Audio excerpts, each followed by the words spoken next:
Indians today do not wish to vote only on the basis of famous last name, but the party believes otherwise. The winning of Shashi Tharoor is very unlikely to happen.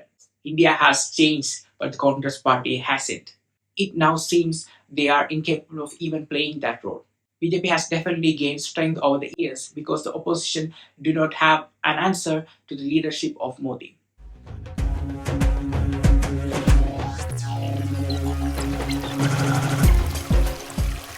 India. Officially, the Republic of India is the seventh largest country by area, second most populous country, and the most populous democracies in the world. When compared to other democracies, India has had a large number of political parties. During its history under democratic governance, it has been estimated that over 200 parties were formed after India became independent in 1947. Leadership of political parties in India is commonly interwoven with well-known families whose dynastic leaders actively play a dominant role in the party. Further, party leadership roles are often transferred to subsequent generations in the same families. The two main parties in India are Bharatiya Janata Party, commonly known as BJP, which is the leading right-wing nationalist party, and the Indian National Congress, commonly called the INC Congress, which is a leading center-left party. These two parties currently dominate national politics, both adhering their policies loosely on the left-right political spectrum. At present, there are 8 national parties and many more state parties. There's a little doubt that the Hindu nationalist Bharatiya Janata Party, BJP, which has ruled India since 2014, has become the country's dominant party. Led by Prime Minister Narendra Modi, it has won 2 general elections decisively, and despite losing states, the main opposition party Congress is adrift and enfeebled. The once powerful regional parties appear to have exhausted much of their potential, and no credible challenge to Mr. Modi is visible on the horizon. Political scientist Suhas Parshikar calls BJP India's second dominant party system. The first being former PM Indira Gandhi's Congress, which ruled the republic for more than half a century. The BJP is the only first party to win clear majorities since Rajiv Gandhi of Congress did so in 1984. After Indira Gandhi, who was murdered in 1984, Mr. Modi is the only leader to truly gain mass appeal almost throughout the country. The BJP's electoral success is largely attributed to Modi's charisma and the politics of religious polarization and trade and nationalism. Its campaign is powered by an indefatigable network of workers, many of whom are foot soldiers of its ideological fountainhead, Rashtriya Swayamsevak Sangh and Vishwa Hindu Parishad, a group described by a political scientist as clamorous and militant sibling of RSS. Today, the Saffron Party is the largest political outfit in the whole world, with a claimed membership of over 180 million, with twice the strength of China's Communist Party, which is the second largest party in the whole world. BJP has definitely gained strength over the years because the opposition do not have an answer to the leadership of Modi. The election of 2019 began with Modi against who? The question remained unanswered till now. In any functioning democracy, what is needed other than government is a credible and strong opposition. The opposition's right and duty, if it believes the public interests are at stake, is to oppose the government policies and actions by every legitimate parliamentary means. In so doing, opposition tried to convince the electorate that they should change the places with the government. In India, since 2014, a strong government has played its role. The opposition, meanwhile, has not only failed to rise to challenge, it now seems they are incapable of even playing that role. The main focus, of course, is on the grand old party of India, the Congress Party, which for decades ran the country and laid the foundation of many institutions, besides upholding a social ideal which was a mix of welfare state, secularism, and tolerance. For a long time now, Many have hoped Rahul Gandhi will one day shake off his reluctant leader image and finally be able to grab the nation's attention.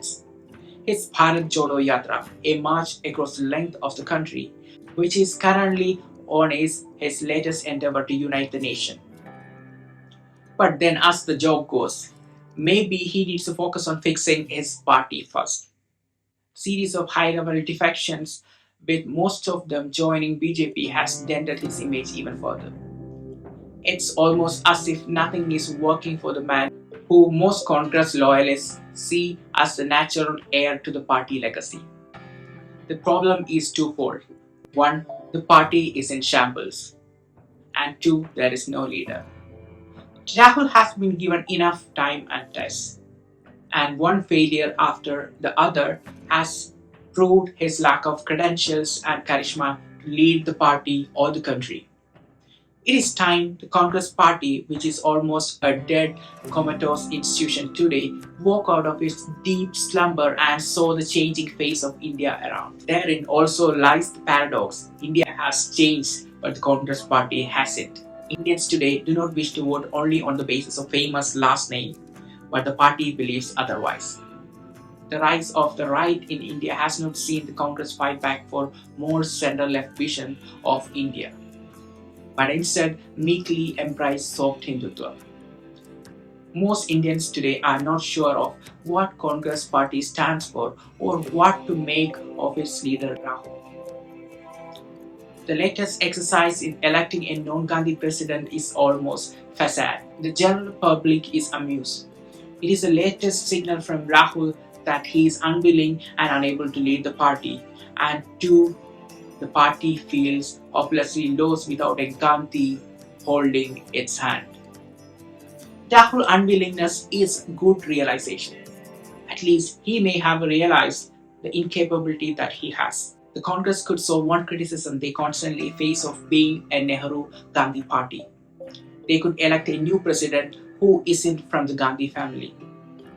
On October 1st, Saturday, Madhusudan Mistry, returning officer, named Mallikarjun Kharge and Shashi Tharoor as the two candidates in the fray for the election of Congress president on October 19. With that, the contest for leadership of India's main party of the opposition has been kicked off. After nearly 2.5 decades, it will have a non-Gandhi at its helm. Shashi Tharoor was the first to declare he would run for the Congress presidency as rumors about who would enter the campaign for the position grew and most of the party colleagues refrained. Nobody needs an outline about Shashi Tharoor. A 66 years old, charismatic MP, a best-selling author, wordsmith, former UN diplomat, and a social media pioneer with 8.3 million followers and counting. He has demonstrated he is quite the opposite of a Quaker vulture, a politically loaded term for a wooden puppet, and is instead independent-minded, making moves of his own terms. Tharoor, seen as a rebel and one of the group of 23 leaders who wrote to Sonia Gandhi in 2020 seeking large-scale reforms, now takes on veteran Mallikarjun Kharge, widely seen to be backed by senior leaders and tipped to win. Shashi Tharoor said, he believes a fresh leader who has not been jaded by being entrenched within the current system for too long could energize the party and also appeal to move more voters than the Congress managed to do during the last two elections. Those who have followed Tharoor's career path say two things. He is full of surprises and up for a fight without being deterred by the odds stacked against him. With Kharge widely seen as the unofficial official candidate, a bevy of establishmentarian leaders and many of the G23 rebels do have come out in his support. Has the Gandhi family genuinely stepped aside or back? Or will it still control the Congress? Those, of course, are the questions, but Tharoor's candidature may already be steering things up. The opposition needs to be strong to construct a better world for Indians. And there is no one better qualified than dear Shashi Tharoor. I wholeheartedly wish the eligible voters of Congress, which is approximately 9,000 people, think twice before choosing your leader, because India's future depends on it. To be frank, the winning of Shashi Tharoor is very unlikely to happen, since the party leaders themselves are internally threatening those who support Shashi. Like I said, Kharge is their officially unofficial candidate, or rather a puppet who will dance for their will and fancy. Because neither they are for the party nor for the nation. It is just a platform for their personal gains. But who wouldn't like a miracle? What do you think about this election? Let me know in the comment section. Thank you.